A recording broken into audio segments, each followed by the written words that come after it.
Chaos played the My Block's and Your Block on little short. It was like a short snippet, little thing, little teaser that he kept playing on the radio, and that's how he introduced the whole 9 of St. Louis. And I was rapping. It was like, you know how them little 5 o'clock mix show songs come on? He had me make one of them to the My Block's and Your Block beat, and that motherfucker blew up. They're like, who is this gangsta ass gravelly voice hood nigga? This nigga representing the Lou for real. This a hood nigga from St. Louis that's representing us for real, how we need to be represented. Because that's all the niggas in the hood was talking about. They wanted a nigga from Walnut Park or a nigga from the hood to get on. That's how St. Louis was. They loved Nelly, but he was from U City, man. Don't get it twisted. And I love Nelly, but I knew he was from U City. Niggas wanted that's like a nigga being from Bankhead, but you got this nigga from Lawrenceville. You know what I'm saying? Atlanta want that Bankhead nigga, you know what I'm saying, to get on. They might love the Lawrenceville nigga, like the Migos. They from Gwinnett. Gwinnett is the shit, you know what I'm saying? But that ain't nothing like a nigga from, you know what I'm saying,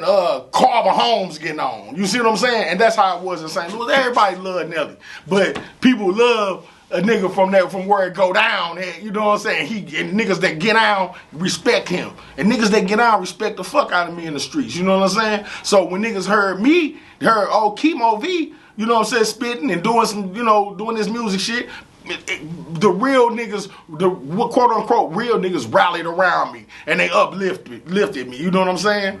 And when I heard this Country Grammar album, I said, how can I not sound like dude? He's so cold. I said, I know what I'm gonna do. I'm gonna name this album Out Here. Cause Nelly ain't doing it. I'm gonna do some shit to let people know how we get down for real out here. That's why I'm gonna name this motherfucking album Out Here. And you can Google it. Out Here came out in 2001.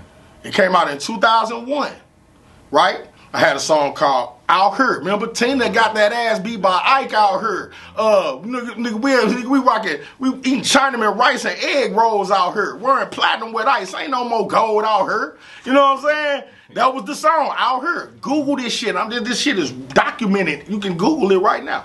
Out Here, I had the song Everybody in the Club up. I had the song called Come Here Dirty, Let Me Holler at You.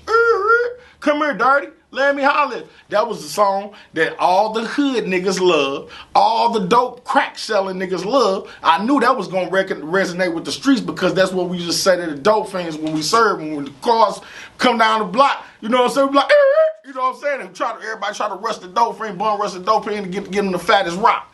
You see what I'm saying? I knew the hood niggas and it resonated with the hood. You know what I'm saying? The hood love, let me holler at you, right?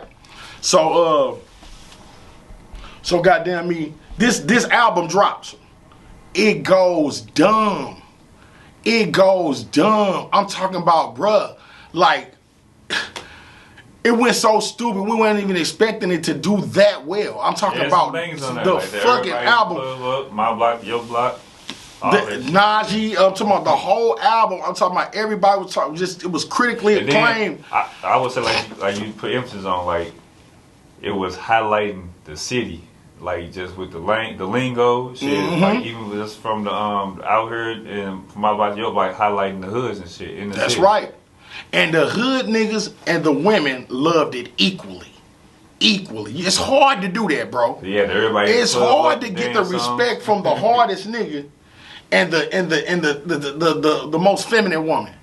You know what I'm talking about? Independent too. Independent. Sold 100,000. Man, we was living like rock stars, bro, without no record deal, dog. Yeah. Everybody heard that. Everybody knew what we was doing. And for cats to be up where they at and claim to be St. Louis, no, I ain't gonna even mention no names, but it's the rappers, for rappers to go make it to the pinnacle of success and say they from St. Louis and claim to know about what was going on back then and not mention the whole nine. To me, you ain't no real St. Louis nigga. You know what I'm talking about? You're not a real nigga from St. Louis if you never say nothing about us, bro. I double down on it, like you said.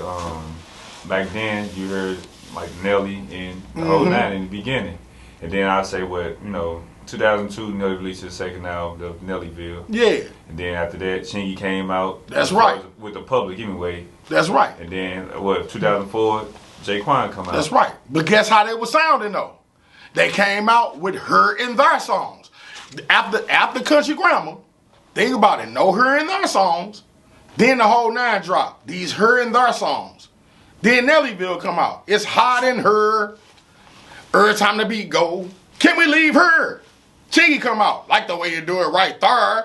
J-Kwon come out. Everybody in the club get tipsy. What I say, all I say is, if you think, all I'm saying is this. I'm happy to be able to inspire some shit that fed millions of people. And if a motherfucker don't want to give me my credit for that, I'm going to take the shit. You know what I'm saying?